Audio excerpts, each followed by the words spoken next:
Hi,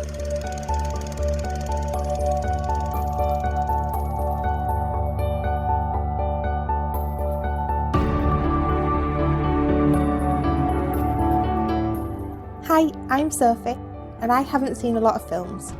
Hi, I'm Paul, and I'm here to help with that. And we are SP, Film Viewers.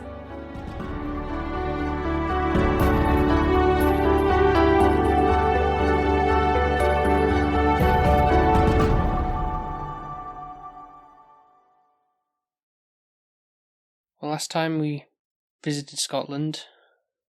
Now we're going to visit somewhere a bit European. Are we actually going on holiday? No. Oh. You've had your trip away. Oh, for the time charming. being. Oh.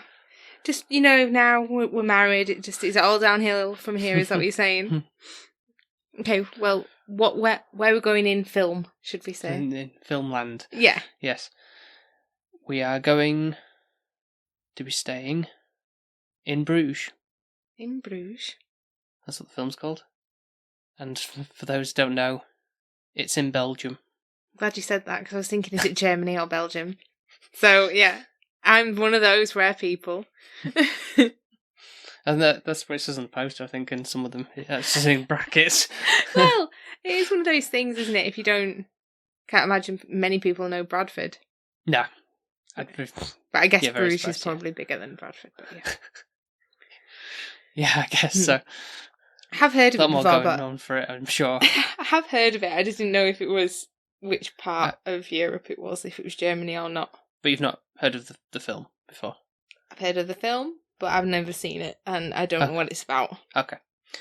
Well, it's got a couple of Irish actors in it. One of them being Colin Farrell. You know him? I do. Yeah. Yeah, I like him. So, I guess you kind of maybe know his sort of style of acting and sort of like his maybe like dry-ish humour, I suppose. Yeah. And the way he bluntness about how he acts about things. I like people being blunt. That kind of humour works for me. Okay, that's fine. Can I actually see the front cover? Yep, you can in a minute. I'm going to say, you've literally not shown me anything. Yeah. I'm not... The other one, I don't know if you might, when you see him on screen, Brendan Gleeson, who's, you might know if you see him.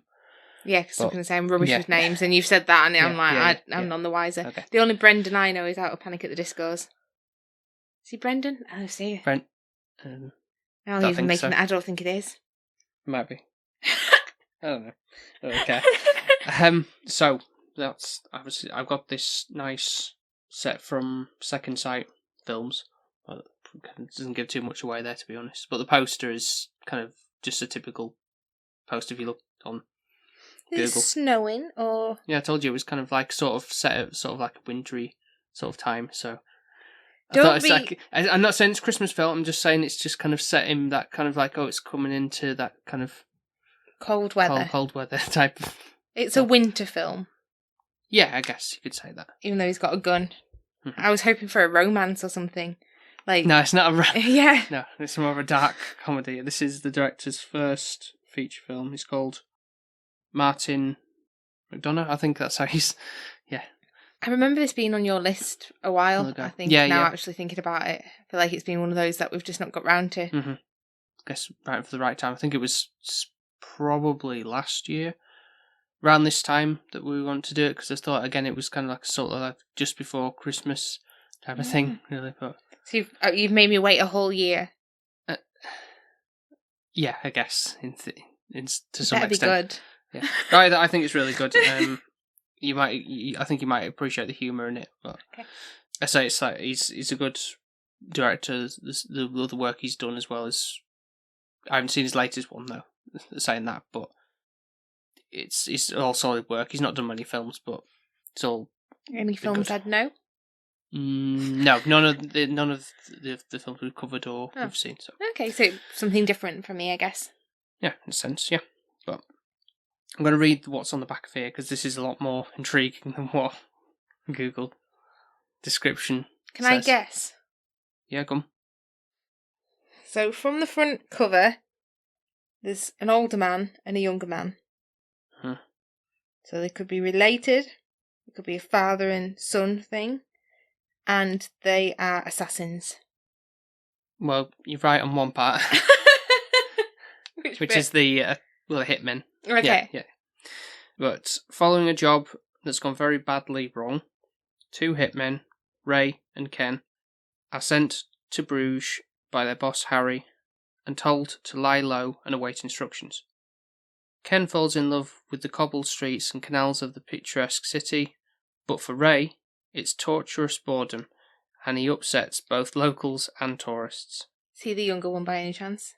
That's Colin Farrell. Rebel. When the call finally comes from Harry, it may not be the ticket out he was hoping for. Okay, so it's like the kind of partners, I guess? Hitmen partners? Yeah, hitmen partners, yeah. Okay. What does that mean? You know me with action and shooting and just It's not that... samey. It's not really that kind of, like, Jason Statham type, over-the-top action. No. That's alright then. There's There's actual subdued than that. story to it, not just Yeah. people rolling on the floor and shooting Yeah, guns. an explosion. No, nothing like that. Okay, no, that's no, all right it's not quite that. So, looking forward to watching it, or? I think so. Okay. I'll let you know when I've watched it. Okay. Right, we'll crack on with that then. We'll speak to you in a bit.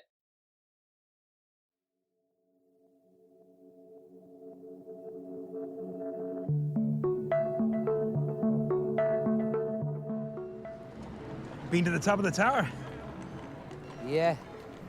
Yeah, it's rubbish. It is. Guidebook says it's a must-see. Well, you lot ain't going up there. Pardon me? Why? I mean, it's all windy stairs. I'm not being funny. What exactly are you trying to say? What exactly am I trying to say? Is there a bunch of fucking elephants? Fight you.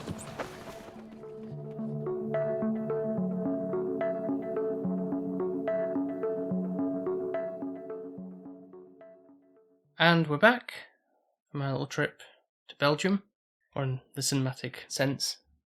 Have you been to Belgium? Nope. Me neither. Closest I've been, I want to say, is the Netherlands. But it was a 3-day trip, so... It wasn't 2 weeks. No. Have you been to Germany or anything like that? No, the closest European country I've been to is Spain. So, not very Paris. adventurous. Maybe we need to go to Germany. Anyways, Bruges. Mm-hmm. A fairytale city is it's kind of brought up at various points for the film, for its like old architecture and... It's beautiful, but the way that the film depicts it, the film itself doesn't have that beautiful storyline to go with it. No, not really. Or at least in one of our protagonists' eyes, it kind of seems like he's enjoying it, but the other is not so much of what it has to offer. He's a baby. Yeah, he really is. So we've got Colin Farrell I was as... going to say Firth. I always get these wrong. I know they're not. It's just because it's Colin. FCF. Yeah, I get you. Yeah. Who plays Ray. And he's a baby, and literally he's just ungrateful for every little thing he's got in life. Just kind of want to give him a slap and be like, "Well, you've just been paid to go on holiday for 2 weeks all with expense." you. Yeah, No way. that was quite good. That was. This shithole. Well, you are some form of Irish in you, haven't you? Yeah. That's why they're drinking yeah. from you. Maybe. Yeah. And the other person who's there with him is Ken, who I pointed out that you might know him from something. Yeah, but you didn't Phil. think of the film I thought of.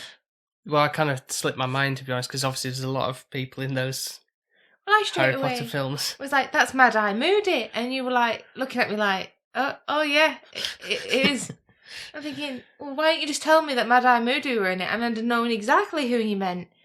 And I still forgot what other film he was from. It was another like black comedy thing we saw ages ago. It was called Cavalry, I think, where he played like a priest or something, Northern Irish priest. I think I'm remembering. Yeah, he was it's on a seaside area. Oh yeah, I didn't like that. Yeah. For some reason that sprung to mind particularly obviously because of this, because again this is like a dark comedy type of aspect, so that's where mine mind jumped to, but yeah, kind of. No, not the fact that he's in Harry Potter. Which one am I going to remember? The drama.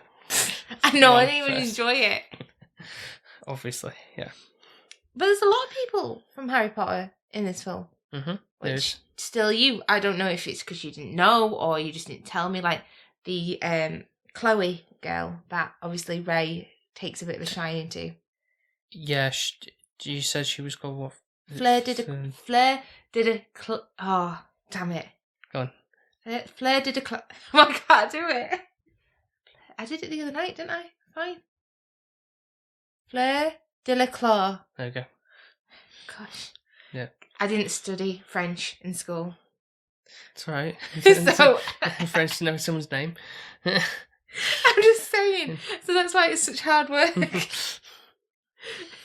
I don't think I even got to is it the Je m'appelle? Je m'appelle. Yeah, no, I don't even think I got that far. Okay, fair enough. But yeah, so she is in the Goblet of Fire. I feel like I'm knowledgeable right now. Yeah. And she's if anybody doesn't know, which I'm surprised if you didn't know. Unless you don't like Harry Potter. Yeah. Then go away. She's the kind. I forgot the name of them.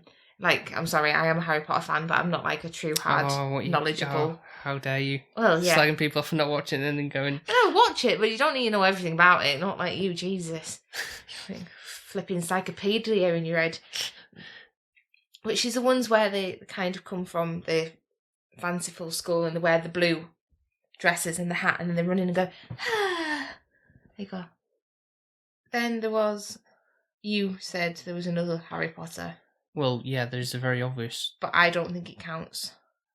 Oh, sorry, you mean Ray? Yeah. I thought they meant the antagonist. Oh, yeah, yes. So there's 3, definitely. Yeah. But then you were on about Ray, which I'm like... it's in Fantastic Beasts, apparently. Is one of the... That's a whole different thing. It's not Harry Potter. It is, but it's not, because Harry's not in it, so... That's how I see it. Okay.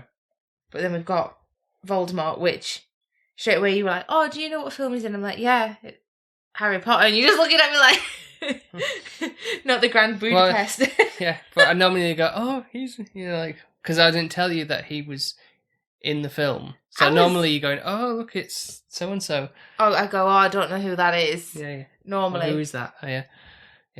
I did quite well, actually. This one, yeah. Yeah. I don't know if you realised how many people were in it from Harry Potter, but you could have sold it a little bit better that way. I would have been more intrigued from the get-go. Yeah, some, I guess, well, no, only one, which is obviously Harry. Oh, right. Yeah, in the film, not Harry me, Potter. like, Anyway, enough of delving on Harry Potter stuff. Do you mean Voldemort? Why am I saying Harry? Yeah. I'm sure Daniel Radcliffe wasn't in this film. Yeah. Anyways, back to Bruges. Yeah, back to Bruges.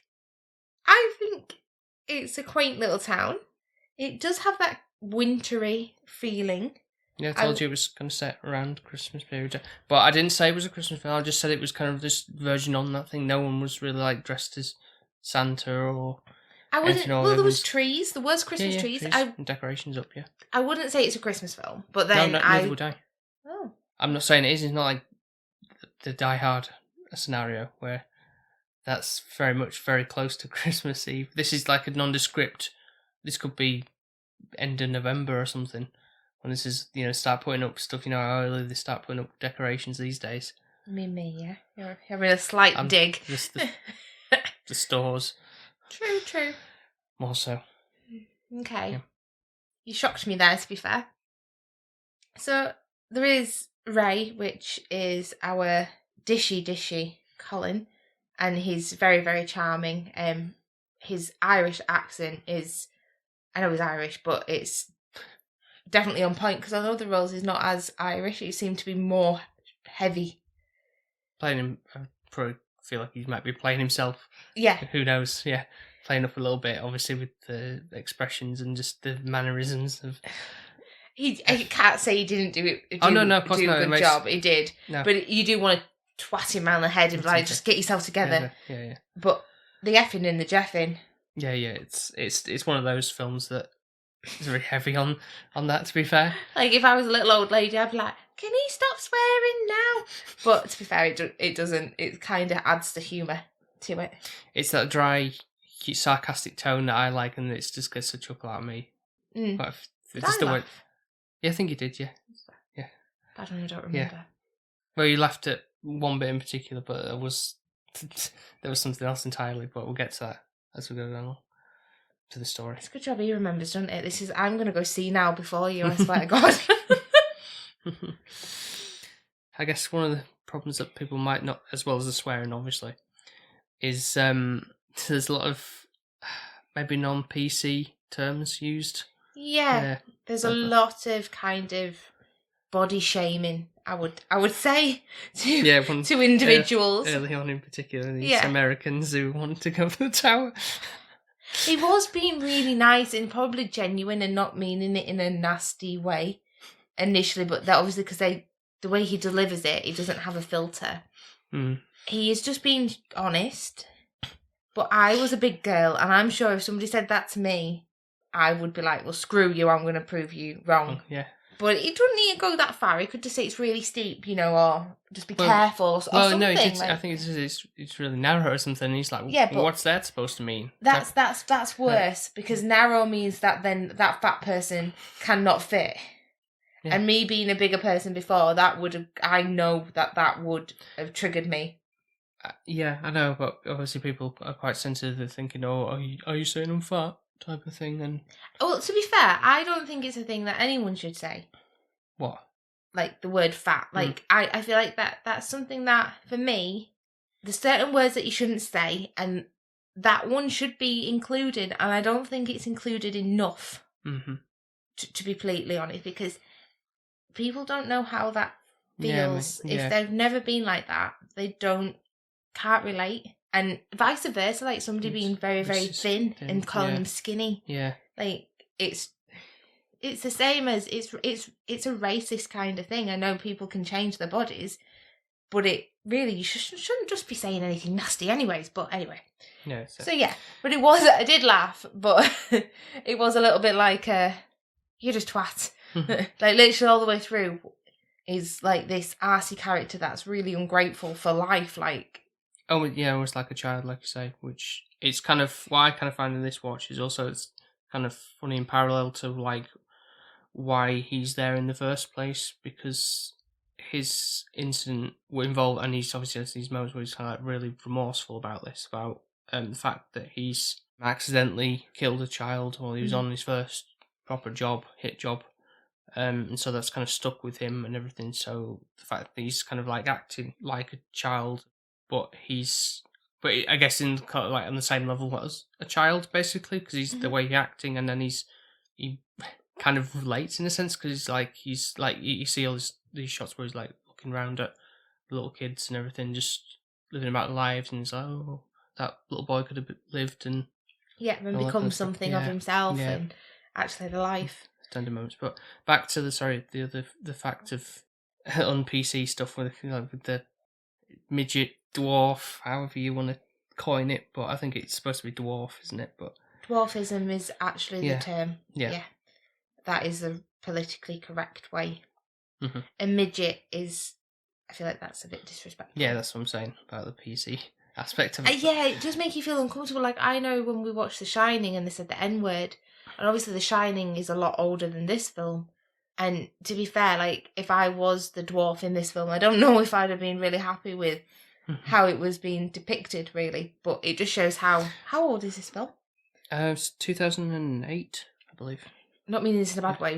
We weren't how we are now with things like that. No, but I'm sure when he was given the script and everything, it's like, oh, just don't take this too hard. This is for comedic effect, basically. Yeah, but I don't know. Yeah. I'd be like, well. Yeah, but you know how sensitive people can be, who might watch this and go, oh, that's a bit. Yeah, and especially nowadays, because it is more kind of, people don't say that as much. No. And if they do, it's a bit like, well, you should know better. Yeah, this is tough. the climate to be in at this stage. You can't say anything without getting your feet treading on or anything, stepping on eggshells. Yeah, a little with bit. certain things, how you approach certain scenarios. Yeah. But I do think he was a good sport as the actor, and to be fair, really, Ray, when he was calling him a midget, he did really kind of care about him. He was fascinated by him, and he actually became somewhat friends. Yeah. So it showed that it didn't matter, but it's just he wasn't politically correct. Almost like, again, like a childlike wonder when he's seeing something like out of the ordinary, like, oh wow, look at that, I've never seen such and such before. Yeah.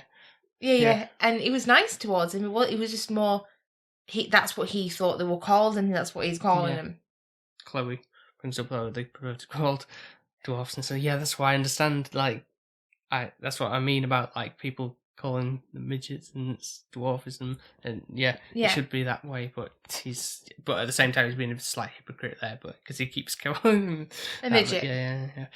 Anyway, so that's still a good sense of humour, but in a a bit of a risky sense, but it kind of still works in this film. I don't think on it too much. No. I think, to be fair, if anything, I'd probably think it's more the effing and jeffing. If some people, I think that would put, like, I know your mum wouldn't watch that. Like, no, I remember Mum and Dad tried to watch the directors of the film they did a few years back called 3 Billboards outside Ebbing, Missouri, I think, but we just call it 3 Billboards. It's just very easy reference, but that one was, again, quite a lot of every other sentence, so it's like, I don't think they finished it, did they? They just like, turned it off. Can't do this, so there's no point in showing them this, because they're not going to be interested, but it's obviously very obvious, like, when Ken gets that telegram from Harry about, like, not being in the hotel, and that was written down, you could see, like, every other word, fucking, pretty much. Yeah. So initially Ken wants to do, like, touristy things, kind of looking around, making sure, like, kind of they're being low-key, not on the radar of any kind of other dodgy business, and kind of just keeping it low. Enjoying the time there, But Ray, on the other hand, like, is a child where he's been taken on, like, a canal and looking at the beautiful scenery and everything, and he's like, literally what a child would do, and what I did when I went to NASA, because I'm such an ungrateful little cow, was sat there, like, with her arms crossed, like, I don't want to be here kind of face. And I remember doing that. I was in year 6, and I didn't really find spacecraft fascinating at that point. It would be funny unless you had sort of any interest in, like, that sciencey stuff or the astronaut stuff. Then it's not really good. I know I totally see, like, why you wouldn't be having the appeal to go and, like, now I'd go, and I'd probably find it really fascinating. But at that age, it was just like, I could be in Disneyland. Yeah. I am here. Yeah. And that's what it was. It was like, I could be going on rides and seeing all my favourite Disney characters, but I'm looking at a rocket. But did you, though, after the fact, or was that... That was a whole day. No, but at any other point during the holiday, you still went to... Oh, yeah. But in my head, it was like I could have... Yeah, spent extra time doing fun stuff. Yeah, I get you. Yeah, and I think that's what Ray is. But his fun stuff is going down to the pub every 2 minutes and getting a drink. Yeah. Which then I think he gets himself into bother. It's typical stuff like a lad's holiday or something like that. Just getting pissed and... Yeah, but to be fair, he does meet Chloe, which I think she's one of the best things for him. He says she's the most fascinating, best part of Bruges. Yeah. But she loves it. It's her hometown. She's quite cool and sassy in this. Her ways about her, Yeah, I think she's portrayed quite well. Mm-hmm. Yeah, although it's like, you think that, because obviously he's trying to, like, ask her out on a date and stuff, and she's like, oh, yeah, whatever, but drops a card on the floor, and he says, oh, that's cool, whatever. But then, like, there's an incident when, obviously, they go on the date at the restaurant, she goes to the bathroom, this guy across the table's having a go at him, oh, unbelievable, like, smoking in my face or whatever, and then he starts fighting this restaurant, knocks this woman out with the bottle, and the girlfriend of this other person with a bottle, and she comes back into the room and is like, right, we're leaving now because I've just kicked up a fuss and knocked over. And he's like, oh, I never hit a woman. Woman hit me with a bottle though. That's a different story. But then she's still like, oh, that's okay, kind of thing. Yeah. That's a bit like, it's a bit. But it is self-defense, I guess. Like, But I even don't even know now if that's like one of those things. I can't believe I'm saying this. Like, if somebody is coming at you, then it doesn't matter if it's a man or a woman, does it really? No, but the fact that incident get addressed any further up until much later on for the plot contrivance, really, that's one thing. Because obviously, if you did that in a restaurant now, you'd be like, right, call the police immediately. And been taken away. Something would happen from it. Yeah. On that note, they kind of, when they're out and about, they get to a point of where Ken's got to stay in. Yeah. Because they missed a call from Harry previously. Yeah. And obviously, Ray's already planned his date. Yeah. And this is when you kind of see Ken, which I think he's such a lovable character. He's a bit like his Sam, the Pan Man. He's quite a soulful kind of character. And yeah, okay, he's an assassin all his life, but I do think he has got good ethics. Yeah, yeah. And he gets told that basically his next assassin is Ray. But before all that, I do like that telephone conversation he's having with him. Like, he's got to check, like, what's he doing in the bathroom? Can you tell him to go out? And it's like, yeah. So, like, I pretend like he's doing and close the door, and like, has he gone?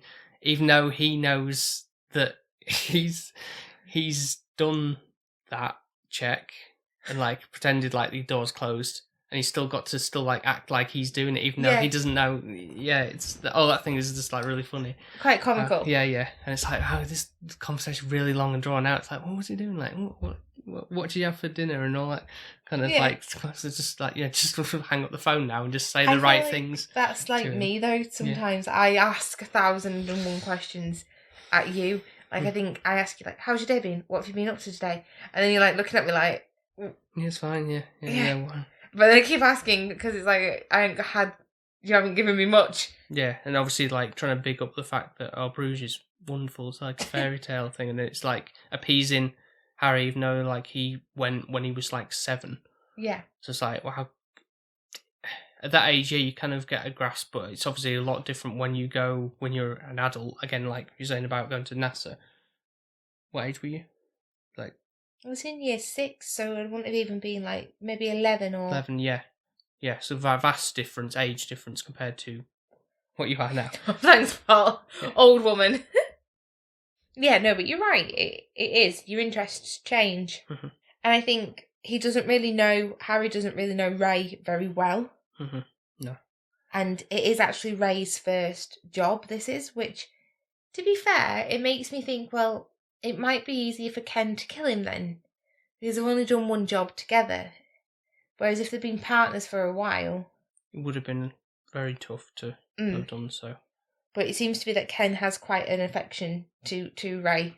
Oh yeah, like he's just a boy. He kind of refers to him as that kind of, again, the child aspect of it. Like he's looking out for him, but he still goes and tries to attempt to assassinate him with a silenced pistol in the back of him. But then again, the regret of what Ray did comes in, where he's just about to shoot himself. In fact, in the park, which would be quite a grim situation. Yeah, when the children are on the rides and everything. Yeah, scar him. Yeah. But from there, it's kind of like, oh, we're talking to him like, oh, you're gonna kill yourself, or no, you were gonna kill me, type thing. And it's like, oh, again, the comedy aspect of a dire situation. Yeah. Like, well, grim situation. So it's all right for you to kill me, but I can't kill myself. Yeah. What right do you have to take that away? Yeah. Going back to his date with Chloe.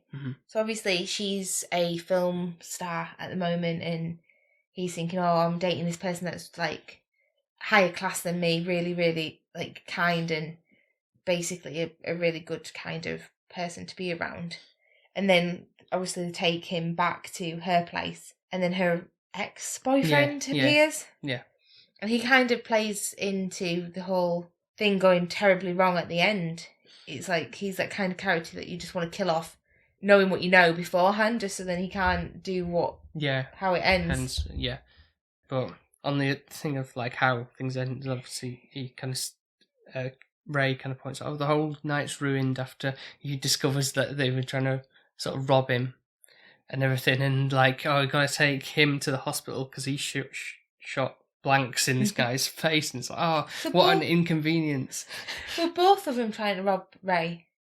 Well, that's what she said anyway, but she told him, her ex, not to come to the room tonight, so it was like, as if like, trying to make Ray feel better, but who knows, she could have been trying to play him at that point, and again it's like, I knew you were like too good To be true true. everything. I did feel sorry for him at that point. I really yeah. did, because he was like, I think he really was invested. He'd got his little love eye goggles on. Yeah, but then he just takes some of the drugs while she's out of in her room, and then just goes and finds Ken, who's kind of is obviously having the news about him having to kill him. This is the night before this occurs. That he's like, having a drinking session, and they end up meeting the dwarf in the bar and everything. I always think that's a cliche as well. Like, this bit annoyed me that he'd got like a lady with him, and it has to be a prostitute. That kind of annoys me. It's like, why wouldn't someone be attracted to him? Just because he's not the same height as average people. I get what you're saying, but just so it's always like, even like in Game of Thrones with Tyrion, he never got anybody, did he? It's always just prostitutes.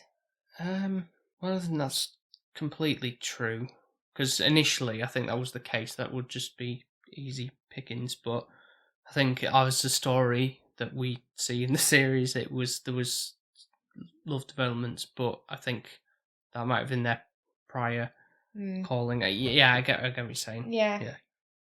And then going a little drug binge, like I say, and having more in-depth conversation about like what war would you put the blacks and the whites. That was a bit weird, wasn't it? And then saying, who would you associate as being black or white? Right. And to be fair, like the way that they were going, there wouldn't have been many whites, to be honest. No. So exactly. Yeah, it's pretty much. Yeah, you kind of a majority is going to be on one side. Yeah. Yeah, so it was very, that bit was a bit like, what are they doing? Mm-hmm. Could very well be a conversation, maybe like a drunken or drug-induced one that the director or somebody had, and it's like, let's put that in. Who knows? Or overheard someone saying that. So onto the bit where you were like laughing. I think I remember it now. Yeah. I've just peeked on your notes. The first part, the first time we see Harry in person, other than a disembodied voice. To be fair, his voice, when I heard him, it didn't twig until I saw him. Yeah. Like, the voice isn't... Yeah, it's like putting like Cockney. Yeah, it doesn't give it away that who it is, though, whereas like certain voices you're like, I really know that voice. Yeah, whereas it didn't throughout make me think I knew who he was. Yeah. So at this point, Ken has put Ray on a train to like get as far away from him as he can, really. And he calls Harry up and says, "Do you hear that? That's the train." And Ray's on his way. I don't know where he's going or anything. So so at this point he's very annoyed. Harry is, and smashes up the phone in his office. And his wife comes in and says, "Harry, it's an inanimate fucking object." And you were cracking up with that. Yeah, and just because it's you.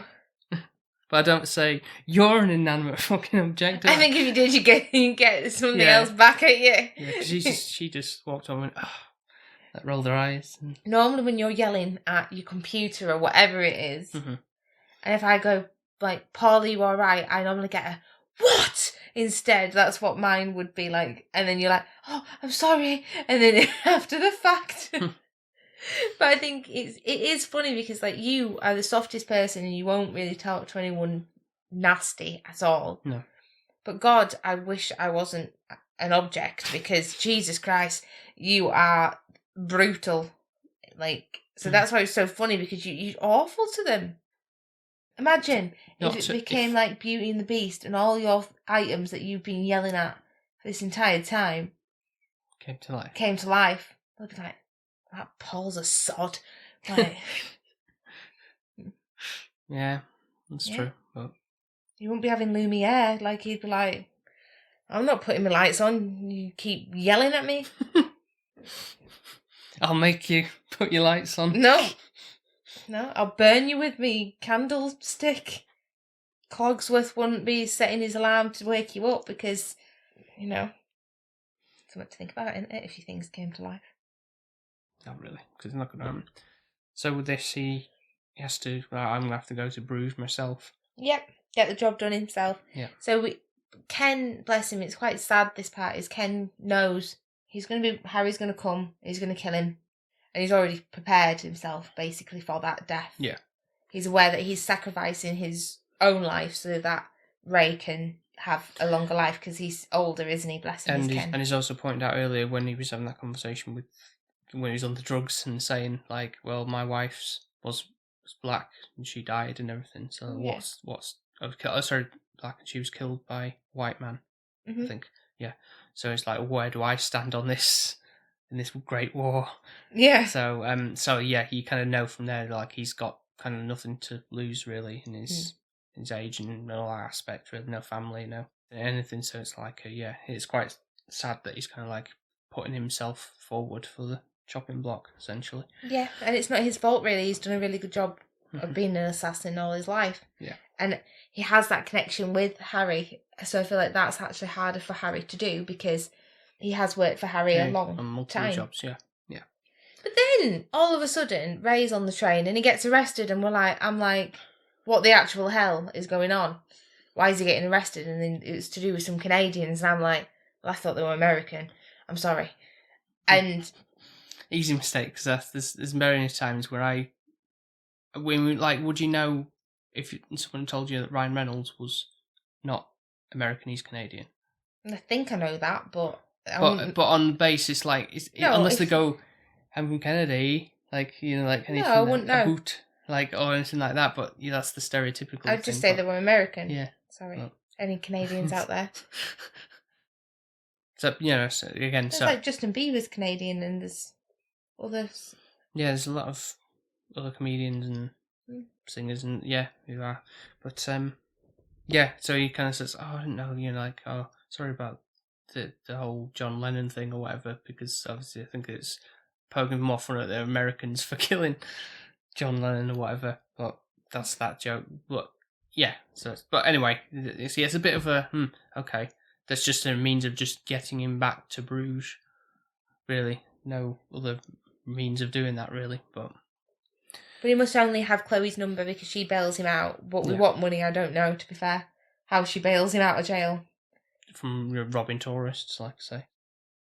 And now it's more like a nice moment for them. It's like, oh, thank you for saying, let's go have a beer and everything. It does feel Christmassy, that part, where like they're sat outside, the lights are there and everything. It's kind of like a dark evening. They've got the coats on and it does have that Christmassy winter vibe. Yeah.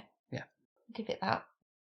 And then Ken is also with Harry outside doing the same kind of thing. Yeah. But a bit more intense because they're planning on where to like kind of having the shootout. Yeah. So let's go up in the tower.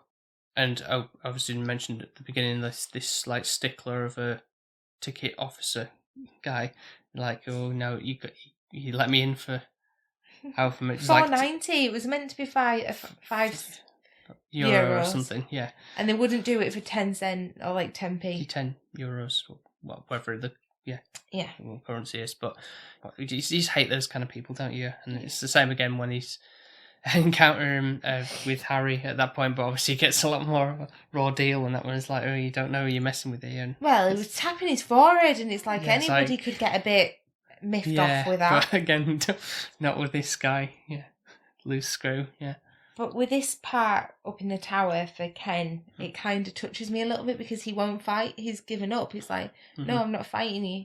And Harry's like, well, now I look worse off because... Can't kill you for... Yeah, now you've said all those things about... So quite comical still, like, oh, I'll shoot you in the leg because I need to still keep my reputation up. Yeah, can't just come here for the fun of it. Yeah. Yeah. And so that other guy that you mentioned before, the ex, who's like, he just wanted him out of the pitch because he kind of gives it away that Ray's back in Bruges now, Yeah. so it's like a bit of a race to get to him. Obviously, Ken's had his leg shot, so he's kind of not... And then, obviously, he's been shot again Because he's having a kerfuffle trying to get to Ray so that Harry can't get there in the first place. Yes. So they do have a bit of a semi-shoot-off. Yeah, shoots him in the neck, and it's like very fatally wounded there. So all he can do as a last-ditch effort, Ken, is go up to the top of the tower, scatter whatever coins he's got in his pocket left to kind of distracting others, like, oh, what's going on there? Because people are looking up, like, what's... To be fair, it sounds like he had a lot more coins in his pocket than I think he did have. Yeah, maybe at that point, maybe change them from when he got, in his ears and everything earlier, but... Maybe. Yeah. And also the wintry fog rolls in as well. More like an angel kind of vibe coming. True. Yeah, saving grace, because although it's not a very pleasant way of doing it, because obviously then after that, he kind of just drops down from the tower and splats on the ground. That gets Ray's attention, and he just he looks really upset at the fact of that. It's again like, this is all my fault type of thing, and everything. You really feel for him. So, and there's also that bit before as well where he's kind of really upset, like, I don't want to die. Yeah. For Ray's, and you really feel sad for him when he has the initial confrontation with Ken at the park and everything. So, there's tender moments in this, all this darkness, this dark humour that's going on there. But they do have a bit of a sweet moment together, and then obviously he's telling him that Harry's still looking for him. Yeah. And then this bit, I'm like, feels a little bit like a little bit. Benny Hill. Yeah. With the kind of having to run away, and Harry's running after Ray, and then they go into the back to the hotel. Yeah, with the pregnant lady, like, leave her out of it, bless her. Oh no, they do, which is kind of good, because in any other scenario it would just be like, I don't care, shoot you, and no give a crap. But Harry's got a principle of not killing a kid, because if he did that, Ray, then he'd have to kill himself in the process, because it's like, it's not right to do that. So on principle, he won't injure this pregnant lady because she's got a child inside her. So there's good morals there, which is fine. Yeah, so they're kind of a bit of a standoff, really, and where they got to be to approach this. And she's a badass, like, she's pregnant. Like, I'm going to sit here until you leave. Yeah. You're not going to shoot ground. him. Yeah, which is kind of good on her part, because I'd be like, okay, if you two want to fight it out, by all means, go ahead. Or could you just do it outside, not in my, like, hotel? But ultimately, leads out to Ray heading out to the canal, thinking he's got away scot-free. He's like, oh no, you can't shoot me from all that distance. Yeah. And apparently he can. He's a good marksman, apparently. Harry is. And does, like, going to shoot him in the stomach and everything. He's like, or is he going to make it through the thing? And he has to jump off the boat and run through the streets. And again, looking a bit more like a fairy tale aspect with these dream sequences that they're filming. Well, I was saying more purgatory or something like that, like the painting that they initially saw in the gallery earlier. Yeah, there's those masks and everything. Yeah, there's that. Like, is this? Yeah, where am I? Is Bruges actually a hell or a heaven? Heaven. Depends how you see it in your eyes, but it leads to Harry. There's his frustration again, anger and frustration, getting the best of him and shooting Ray. Several times, but one time passes through, one of the bullets passes through him and kills the dwarf character, who's happens to be dressed as a schoolboy. In this instance, so he obviously has no prior knowledge of this character, so he assumes he has killed a kid, so therefore he has to kill himself as well. It's like... Which makes me think, well, shouldn't he have just killed himself in the first place, and then the other two could have lived? Yeah. This film does annoy me because it does the thing where I get frustrated. Yeah. Because I know Ken's dead and obviously Harry's dead, but the unknown of if Ray is alive or not. But getting taken away into the ambulance, and part of me thinks, well, he is still alive, even though they don't actually say it. I feel like it's more like, well, they've left him dead on the floor otherwise, but because he's getting help. There's a slim chance, yeah. And he says he doesn't want to die. Yeah, and that's how it kind of ends, isn't it? Yeah. That makes me think, well, he doesn't. Yeah. But I'm always a positive girl on that. Half, was it? Glass half full, Yeah. not half empty. Yeah. So that's a good aspect of the film. I do like things that are kind of sort of open-ended, so it's like your own interpretation of it. I Cut and don't. dry. Just people are just lazy. It's like, do an ending. Don't just make people have to second guess things just because you don't know how it should end. There we have it. Back into the swing of things again. That was a good episode. Yeah. Good film. I enjoyed it, yeah. But Just long. Too long, do you think? Some bits could have got chopped. Hmm. Like the drug scene with the dwarf. Yeah, I think that was kind of just more Trying to put the banter humour, and, but aspect to it. I get what you're saying, yeah. Anything else before we go to your score? I think it's just the relationship that they had with Ray and Ken. I think that's something that they did portray really well within the film. It did seem to be always filmed quite dark anyways, like the lighting, it was kind With of... the Grey's City. Yeah. Yeah. Again, I think that's kind of, not to throw shade at Belgium or anything, but I think it's kind of like to make it look kind of somewhat miserable and... No, at least they do that, they come to Bradford. yeah, a lot worse, more Yeah. rainy, yeah. At least it didn't rain there. True. But no, it was really, really enjoyable. So a bit gory, and I think some people would be put off with the amount of swearing, but that's the Irish for you. But yeah, I enjoyed it. So is it my score time? It is your score time. I'd watch it again, so that's always good. I think it was quite funny in parts. It was more dry and witty, which I enjoy. I think Ray as a character, even though he's quite annoying, he's still kind of sweet and lovable. And Ken is your Sam, like from Lord of the Rings, where he's like this heroic kind of character who is humble and sweet and just wants to do good by other people. Yep. There is some parts where you're like, yeah, they don't need to be there. But other bits are solid and really good film content. Yeah, and just laughable as well. Yeah, absolutely. But in a really good way of portraying it, not in a cringy way. With it being an open ending, I think older Sophie would have been like, this film's shit. Why is it not telling me how it ends? Because that used to very, very much grate on me. It does annoy me, and I knew you knew it would annoy me, so I don't know why you went with it, knowing. Well, that really wasn't the reason why to annoy you on that. It's more just the whole overall aspect of what the film had to offer, not that particular part. But to be fair, I think I just decided to make my own interpretation, which normally I don't. And I think that helped for me to enjoy the film a lot more. On its closing moment, yeah. Yeah, for me to kind of think, even though I don't know what your thoughts are, like if he does live or not. I don't really have a definitive, like, yeah, he lives, yeah, no, he doesn't type of answer to that, really. I didn't really, I kind of didn't quite remember how that was the last note of the film, that's how it ended. So, I don't really have an opinion on that as such. But okay. Anyway. So I think for the score, can't be really, really high, but it's not low either. Why can't it be really high? Well, I don't think it's like 10 worthy. Okay. Is what I'm meaning. Right, okay. Top marks, no. No. Okay. Just because I'd want an ending, because people are lazy, but I made my own one up, so it's okay. And I do really enjoy the characters within this. I think that's something I really enjoy, and the lighting and the way that did certain camera angles and everything like that. It was quite creative. So for me, I'm going to give it an 8. Solid, yeah. Yeah. What about you? I am going to go a 9. I knew you would. Why? It's my kind of humour. You were laughing quite a lot. Yeah. Just the delivery of lines and everything, and that works for me.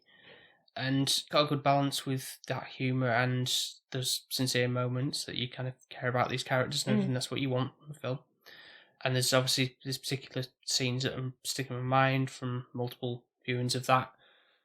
Nice cinematography with the locations they got and everything like that. It's, like something that you wouldn't normally see in a film. So it's good directorial choice for the director. That, I think, it's a bit like, I'd say, Whiplash, where it's like it's good, but obviously the not saying prudish or anything, but the language and stuff like is a bit more like, yeah, okay, you don't need to be doing. You little old man. Oh no, Yeah, I don't even want to though hear that's that. obviously Whiplash is way more intense. And Yeah, it stuff is. as a with that, but and some of the other things that are a bit like iffy with the dwarfism and stuff, and those other aspects. It's like, yeah, okay, that's Agreed. yeah. So yeah, No. solid. Yeah, and it's definitely ones to rewatch. Just like it. Yeah. At least we both agree. High end. Oh well, it'll go downhill probably next week when we pick the film that neither one of us have seen because we still haven't had one. No, that's right. And that will be, and there's still time for you people to do it. To join the Patreon, as well. That one. So we'll go with leading with that now. We do have 2 members already joined. Woo! Us, Thank you. which are Ben from Film Vloggers. Yes. Very good. Joe, I've done a couple of episodes with him. You have? And you've done one with Fiona. I have. So that was Christmas related. Yes. It was Home Alone. If anyone wants to go check that out, do, because obviously it's the girl power. Yep. And yeah, so the show is obviously like on any the major podcast platforms. Check them out. Do all sorts They're of... brilliant. They really are. They're very funny. Ben's always complained about technology's always going wrong for him, to be fair, now. Almost every episode. And Fiona's just feisty and just tells Ben where to shove it. Yeah. Which I just think is amazing. And the other one is Mark from 100 Things We Learned from Film. I feel like that's been ages since we've been on theirs. I know we've had them on ours. Yeah. But, or Robocop, if you want to go and listen to that episode. Or if you want to go and listen to theirs as well. Paul, little child Paul Self came out about dinosaurs with Jurassic Parks. Mm-hmm. I think he near enough broke the record while they were... I think they probably got to 100 now with some of the episodes. Yeah, but to pass that with some of the things. Definitely pulled your socks up for that one. I know you did. Yeah, absolutely. And their show, again, like on all the podcast platforms, and they try and find 100 facts within a film that him and his co-host John discuss on a particular film of that week. Very interesting. And I think they should get Fiona on there. They have done. Have they? Yeah. Because, like, her little facts and tributes that she does. Yeah. IMDb trivia. Yeah. Like, she should be smashing that. Ben would be like, just wouldn't know where to go. She could literally just go on and join them. Ben wouldn't have a show then, but... and you'd lose a Patreon probably, so I'll shut up, shall I? But no, really appreciate both of them. Thanks so much, guys. And as I say, if anyone else wants to join our little community, they're happy to do so, and they get to get a shout out like we've just done, and you get to pick a movie for us to watch once a month. My little poll. So I'm going to say, do you give like options? I'll do, like a 2 or 3 or 4, depending on how I want to do it. If I'm really like tough decision thing, so I've got to pick out the ones I want to go. Obviously, we won't be Christmas related. That will be the following month. Yes. But yeah, obviously, yeah. So try and pick a really good one. So this is the last non-Christmas one, basically. Yeah, for this year. That's right. And if you would be so kind as to go and listen to some of our other episodes, if you haven't already done so, you can do so over on Apple Podcasts, Spotify, Podbean, and wherever else you might get your podcasts from. And if you haven't followed us already on social media, and you're just wanting more SP Film Viewer information and fun facts that Paul will provide of everything he buys. And it's not facts, really. But... Also, to be fair, he did even put it in our vows that he promised he would not stop buying Blu-rays and DVDs. Well, Blu-rays and 4Ks. Promise. Yeah. So if you do want some of that fun stuff, then you can find us on Twitter, TikTok, Instagram, under the handle SP_film viewers. Yep. And if you also want to leave us a nice 5-star review over on Apple Podcasts, Podchaser, and wherever else they do the scoring system, that'd be very much appreciated. Yeah, any lovely, nice comments are always nice. Really, really lovely. And to be fair, it makes us realise that people are enjoying what we're doing. Mm-hmm.